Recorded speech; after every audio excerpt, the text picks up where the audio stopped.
नमस्कार। जय जय राम, जय श्री राम, जय हो बागेश्वर धाम सरकार, जय हो हनुमान जी महाराज। मेरे प्यारे सभी दर्शकों, ये बात सच ही कहा जाता है कि अंधेरे में रहने वाले ही उजाले की अहमियत समझते हैं। जो ऑलरेडी उजाला में रहेंगे वो उसकी वैल्यू क्या समझेंगे। आज मैं एक ऐसी औरत का वाकया सुनाऊंगा कि जिसको सुनकर वाकई आप हैरान रह जाएंगे, दंग रह जाएंगे। एक बहुत ही अमीर जो औरत की कहानी। तो एक बार की बात है कि एक शहर में एक औरत, जिसका पति तो नहीं था, लेकिन उस औरत के पास किसी भी प्रकार की कोई चीज की कमी नहीं थी। उसके पास धन दौलत, नौकर चाकर सब कुछ था। वह जितना कुछ फैशन में पैसे उड़ाने चाहती थी, जो कुछ भी करना चाहती थी, वह सारे के सारे काम कर सकती थी। उसने कभी गरीबी नहीं देखी थी। और एक बार जब वह बाहर से घूम करके कुछ काम करके जब वह घर को लौटती है, तो जैसे ही वह घर का दरवाजा बंद करती है और थकी हारी जो है जब कुर्सी पर बैठती है खाना मांगने के लिए, और दाई से कहती कि मुझे जल्द से खाना लेकर के आओ। लेकिन जैसे ही खाना लाने ही वाली रहती उसकी दाई, उसकी जो नौकरानी रहती, तब तक दरवाजे पर एक आवाज आती है कि मुझे भूख लगी बहुत जोर से, कृपया मुझे भोजन दीजिए। तब तक वह महिला जाकर के देखती है। तो जब वहां पर जाकर देखती तो वहां पर देखती एक भिक्षुक, एक महात्मा जो गेरुआ रंग का वस्त्र पहने हुए वहां पर जो है भिक्षा मांग रहे हैं। उसने कहा, हे माते, मुझे बहुत जोर से भूख लगी है, कृपया आप मुझे भोजन दे दीजिए। मैं कई दिन से भूखा हूं, भूखे मरे जा रहा हूं, कुछ भोजन दे दीजिए, बहुत जोर से भूख और प्यास लगी है। बस वह औरत तो कभी गरीबों का दर्द समझा ही नहीं, उसने कभी गरीबी देखी ही नहीं। और वो उसे डांट फटकार करके बोलती है, कहती तुम जल्दी से यहां से भाग जाओ, फटे हुए कपड़े, ये कैसी हालत बना करके घूमते हो, तुमसे घिन आती है, और ऐसे लोगों से तुम यहां से जल्द भाग जाओ। और ऐसा करके दरवाजा जोर से बंद करके वह जो है जा करके खाने वाले टेबल पर बैठ जाती है। लेकिन वह भिक्षुक, वह महात्मा, जिनको बहुत जोर से भूख लगा हुआ था, वह एक भगवान के बहुत बड़े प्यारे भक्त थे, भगवान के नित्य जो सेवा करते थे, लेकिन उन्हें 2 दिनों से किसी वजह से जो है भोजन नहीं मिला बात। और वह जो उस औरत के घर पर आकर के भोजन मांगते हैं, दरवाजा बंद होने के बावजूद भी वह जो है दरवाजा खटखटा करके बोलते हैं, मुझे भोजन दीजिए, बहुत जोर से भूख लगे, मैं भूख के बिना मर जाऊंगा, कृपया आप मुझे भोजन दीजिए। बहुत तेज से भूख और प्यास लगे बेचारे की हालत देखी नहीं जा रही है। लेकिन वह घमंडी औरत, अपने आगे वह किसी की सुनती नहीं, कभी वह गरीबों का भला तो किया ही नहीं। और उसे बहुत जोर से गुस्सा लगता है। जैसे ही दाई जो है भोजन लेकर के आती है, उसके टेबल पर रखती है, वह जो बार बार वो महात्मा करे, कृपया मुझे भोजन दीजिए, बहुत जोर से भूख लगी है, मैं भूखा मरा जा रहा हूं, 2 दिनों से भूखा हूं, यह आवाज बार बार उसके कानों में जा रही है। उसने भोजन नहीं दिया, बल्कि उसे गुस्सा आया और जो अपना भोजन था उस भोजन वाली थाली को ले जाकर के दरवाजा खोल करके उस महात्मा के आगे, उस भिक्षुक के आगे फेंक देती है। और इस तरीके से फेंकती है कि वह भोजन ना तो उनके हाथों में ही जाता है और ना इसके ही लायक रहता है। मतलब वह भोजन वो बिल्कुल वहां पर गिर करके बिखर जाता है जमीन पर। और भगवान और का वह जो भक्त थे महात्मा, ये सारे के सारे देख रहे हैं, अरे आपने भोजन दिया ही तो इस तरीके से दे दी होती, भोजन तो अब नुकसान हो गया। लेकिन भोजन का अपमान देकर के उस महात्मा को बहुत गुस्सा आता है, लेकिन करे तो करे क्या। और वह महिला भोजन फेंक करके दरवाजा तेजी से बंद करके वह जा करके बिस्तर में लेट जाती है। लेकिन उस बाबा ने कहा कि हे भगवान, अरे दिया तो किसी को इतना दिया कि किसी एक गरीब का पेट नहीं पाल सकती, किसी एक गरीब को 2 वक्त की रोटी भी नहीं दे सकती। अरे बेटे को तो 2 दिनों से भूख लगी और मैंने बस इसने तो भोजन ही मांगा था और यह देने में समर्थ भी है। अगर इसके पास नहीं रहता तो ठीक है, क्या भगवान कुछ तू कमाल नहीं करेगा। अरे इसने भोजन का अपमान किया है। और बस ऐसे ही वह आसमान की तरफ देख करके कुछ बड़बड़ा करके वह बाबा वहां से चले जाते, बहुत ही दुखी मन से, निराश होकर के। शाम का उस महिला के घर में भोजन बनता है और महिला भोजन करके सो जाती है। लेकिन रात्रि के समय में ही उस महिला के पेट में अचानक दर्द उठता है। लेकिन जब वह दर्द उठता है तो कुछ पेनकिलर की दवाइयां लेकर के वह सो जाती है, आराम हो जाता है। लेकिन कल सुबह फिर से वह दर्द उठता है और वह दर्द जो है उठता जाता है, वह पेन किलर की दवाइयां ले लेकर के उसको कंट्रोल करे, लेकिन वह दर्द इतना बढ़ गया कि अब उसे कंट्रोल ही नहीं हुआ। दर्द के बढ़ने के साथ साथ उसके पेट का साइज भी बढ़ रहा है, क्योंकि उसका पति नहीं था, लेकिन उसे समझ नहीं आ रहा था आखिर दर्द हो रहा है तो आखिर पेट का साइज क्यों बढ़ रहा है।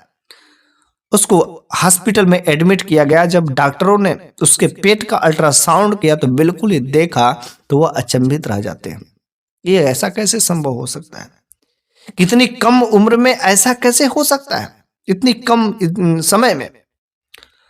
चूंकि उस महिला के पेट में एक रसोली हो गई थी, जो इतनी बड़ी रसोली आज तक हुआ ही नहीं था, और वह रसोली इतनी तेजी से बढ़ी थी, इसी वजह से डॉक्टर भी हैरान थे, इतना कम समय में इतना बड़ा रसोली कैसे हो सकता है, अब तो इसकी जान खतरा में है।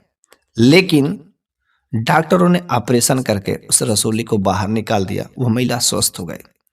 लेकिन वह महिला जब स्वस्थ होकर के घर पर आई तो मन ही मन सोचने लगी, आखिर मैंने ऐसा कौन सा गुनाह किया था कि मुझे यह सजा जो है मिली। मैंने तो कोई गलती नहीं की थी, लेकिन हाँ उसे जरूर याद आया कि हाँ मैंने उसी दिन से मेरे पेट में दर्द होने लगा, जिस दिन से वह बाबा मेरे दरवाजे पर आए थे और मैंने भोजन का अपमान करके उनके दरवाजे पर फेंक दिया था।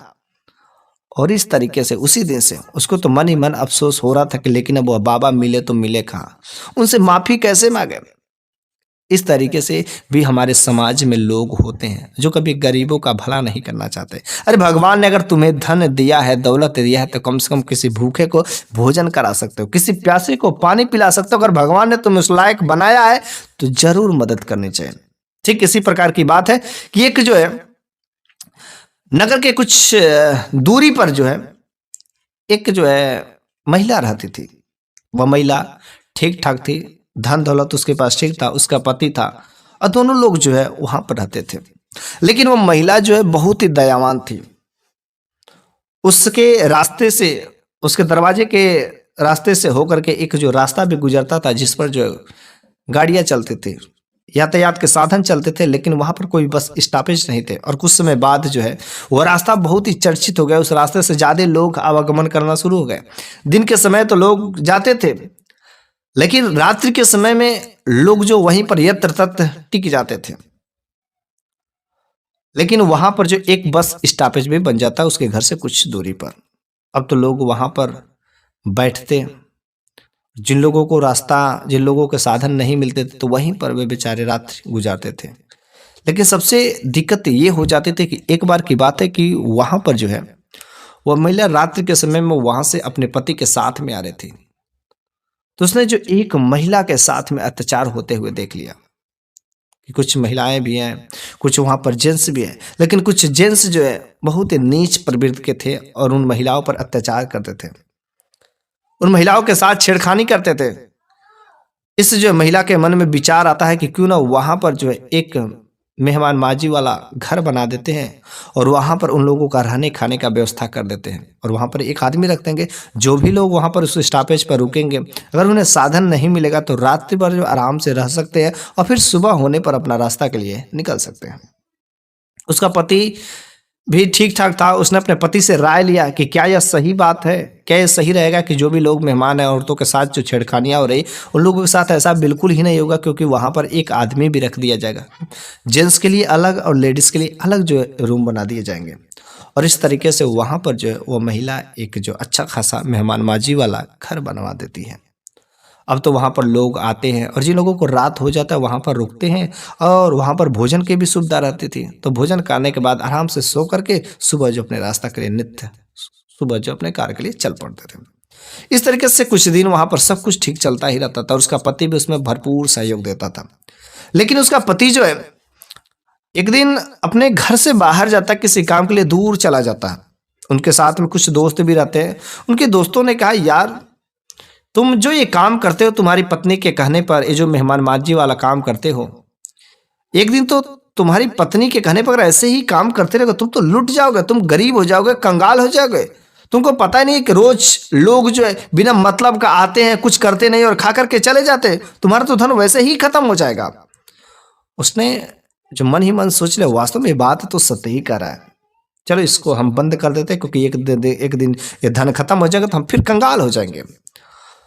और इस तरीके से उसके मन में विचार आता है और वह आ करके अपनी पत्नी से बोल करके वह जो घर था वहाँ पर जो खाना पीने का व्यवस्था कर रहा था, जो लोगों के लिए सुविधाएं दे रहा था, लोगों की सेवाएं कर रहा था, सारे के सारे काम जो बंद कर देता है और वहाँ का शटर बिल्कुल ही क्लोज हो जाता है। और कुछ दिनों के बाद जो है वह व्यक्ति जो अपने पत्नी को लेकर के खेत में जाता है घूमने के लिए। खेत खलिहान में घूम रहा था और घूमने के बाद जो है उसकी पत्नी एक कुआं पर बैठ जाती है, जिस कुएं में जो है पानी भरा रहता है। और उस कुएं से कुछ लोग जो है बार बार बाल्टी से पानी भर करके लोग ले जा रहे थे पीने के लिए, खेत कुछ सींचने के लिए, अनेक प्रकार से लोग जो पानी निकाल रहे थे। लेकिन जो है यह महिला जो है बैठ करके उस कुएं के पास देखती जा रही थी। और पुरुष उसका पति कहता है कि अरे चलो समय हो गया, हम लोग देरी हो रहे हैं, हम लोगों को यहाँ से चलना चाहिए अपने घर पर। उसने कहा नहीं, कुछ देर और, मेरे को कुआं में देखने में बड़ा मजा आ रहा है, बड़ा अच्छा लग रहा है। उसने फिर से कुछ समय गुजारे। कुछ समय के बाद फिर से उसका पति कहता है कि अरे चलो, अब तो यहाँ पर बैठने से गुजारा नहीं होगा, शाम हो जाएगी तो हम लोगों को घर भी तो पहुंचना है। उसने कहा थोड़ा देर और, मुझे बहुत अच्छा लग रहा है। और इस तरीके से वह व्यक्ति जो कुछ देर और इंतजार करता है और उसे गुस्सा आ जाता है कि अब चलोगे कि नहीं चलोगी। उसकी पत्नी ने कहा चलेंगे, अवश्य ही चलेंगे, लेकिन मेरे मन में एक प्रश्न उठ रहा है। आपकी गुस्सा होने की जरूरत नहीं है, बस ये मेरे मन में जो एक प्रश्न उठ रहा है कि ये लोग जो है इस कुएं में बाल्टी डाल रहे हैं और फिर से बाल्टी डाल करके पानी भर रहे हैं और भर कर ले जा रहे हैं, और मैं यहाँ से कम बहुत सारे ऐसी बाल्टियों को ले जाते हुए जो देखा कि भर भर के लोग पानी तो ले जा रहे हैं, लेकिन इस कुएं का जो पानी है कम नहीं हो रहा है। ये मेरी बात को समझ नहीं आ रही है। उसके पति ने कहा अरे कुएं का पानी कभी नहीं खत्म होगा, एक साइड से आते रहते, जमीन में बहुत सारे पानी है और साइड से फिर से आ जाते, कुएं का पानी कभी नहीं खत्म होगा। ये दिन भर जो है, रात्रि भर अगर तुम धोती रहोगी तो भी कुएं का पानी खत्म नहीं होने वाला है। उस महिला ने कहा वास्तव में ये कुएं का पानी कभी नहीं खत्म होगा? उसने कहा नहीं, दिन भर लोग रोज होते हैं और हमेशा ही काम करते हैं लोग, लेकिन कुएं का पानी खत्म नहीं होता है। उसने कहा तब भगवान ने, कुदरत ने तो हमारे घर में भी एक कुआं दिया है। उस कुएं में जो है पानी नहीं बल्कि अनाज भरा है, लोगों की सहायता करने के लिए, लोगों की सेवा करने के लिए। अगर हम उस कुएं में से कुछ अनाज को निकाल कर लोगों को सेवा करेंगे, और लोगों की सेवा करना एक भगवान की सेवा करना होता है। और जब हम लोगों की सेवा करेंगे, पुण्य काम के लिए जाएगा, जैसे यह पानी पुण्य काम के लिए जा रहा है, इसका पानी खत्म नहीं होगा तो हमारा कुआं का जो अनाज है कैसे खत्म हो सकता है? वहां पर जो तुरंत उस आदमी का जो बुद्धि ठिकाने लग जाता है, थक्का बक्का रह जाता है कि हाँ वास्तव में हम जो काम कर रहे थे बहुत सही काम कर रहे थे, उचित काम कर रहे थे, क्योंकि हमारे घर में भी एक अनाज का कुआं था और हमने उस कुएं को बंद कर दिया। लेकिन हमें नहीं पता कि उसको अगर हम पुण्य काम के लिए, सही काम के लिए अगर खर्चा करेंगे तो वह कभी भी खत्म नहीं हो सकता। कुदरत, भगवान एक न एक रास्ते से जो है हमारे धन और अनाज आते ही रहेंगे और वो कभी खत्म नहीं होगा। फिर से उसका पति घर पर आता है और फिर से मेहमानबाजी वाला जो काम रहता है, वहाँ पर खाना बनाने वाला, लोगों की सेवा करने वाला, वो काम जो नित्य शुरू कर देता है। अब लोग कहते रह जाते हैं, लेकिन चूंकि उसका दिमाग खुल गया था और इस तरीके से लोगों की सेवा करना अर्थात भगवान की सेवा करना। और जब आप अपने अनाज को दान पुण्य में करेंगे, किसी भूखे को भोजन कराएंगे, किसी प्यासे को पानी पिलाएंगे, कभी भी आपका पानी और आपका धन दौलत खत्म नहीं हो सकता। एक कुदरत का नियम कहता है कि जब आप किसी दूसरे की सहायता करेंगे तो वो भगवान आपकी सेवा, आपकी सहायता जरूर करता है। तो इस तरीके से आज की इस कहानी के माध्यम से हम यही सीखे हैं कि हमें अपने से दीन दुखियों पर, अपने से गरीब किसी लाचार को यदि देखते हैं तो भूखे हो, प्यासे हो, उसे जो जरूरत हो, यदि हम देने में समर्थ है तो हमें बहाना नहीं बनाना चाहिए। खास तरीके से दरवाजे पर कोई भिक्षुक आ जाता है, कोई जरूरतमंद आता है, कोई प्यासे आ जाता है, कहीं पर भी दिख जाता है, अगर हम उसे भोजन करा सकते हैं तो अवश्य भोजन करा देना चाहिए। क्योंकि किसी भूखे को भोजन कराना मतलब होता है भगवान की सेवा करना। हो सके भगवान किसी न किसी रूप में आपकी परीक्षा ही ले रहा हो, और इस तरीके से जब भगवान की परीक्षा में जब आप पास हो जाएंगे, आपके जीवन में कभी धन दौलत की कमी नहीं रह सकती है। आपके जीवन में खूब पैसों की बरसात होगी, तो हमें हमेशा किसी दूसरे की सहायता करनी ही चाहिए, भगवान ने अगर आपको उस लायक बनाया है तो।